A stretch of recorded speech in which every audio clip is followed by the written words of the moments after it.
Bismillahirrahmanirrahim. 14 August, the Independence Day of Pakistan. The Independence Day of Pakistan is the 14th August 1947. The Pakistan has been independent in the result of our Quaid Muhammad Ali Jinnah of Pakistan and the sacrifices of our ancestors and their headback joint efforts. It was the 14th of August when the Muslims of the subcontinent were able to get a land of their own, where they could live life according to their religion. 14th August 1947, Pakistan gained independence after remarkable efforts made by Mr. Muhammad Ali Jinnah, who was a man of great caliber and had the belief that Muslims could only live happily when they would own a country led by their own people and a country that would be according to the ideology of Islam. The Allama Iqbal was the greatest Muslim poet. He was the president at the theory of Pakistan.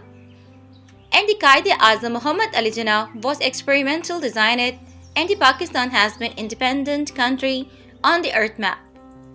Allama Muhammad Iqbal was awakening our slept nation. Our nation was not thinking about their independence, but Allama Iqbal awake our nation with their poetry and poems.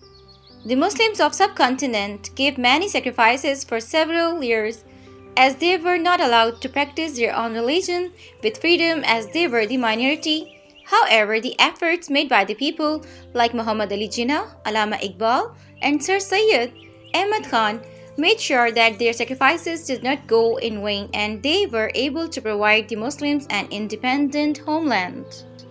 Independence Day for any country is like a celebration, and the people of Pakistan celebrate this festival and celebrations with interest and joy.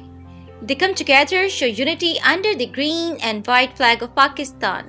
A flag is the sign for any country, and every country has different flags and rejoices their happiness with friends and family.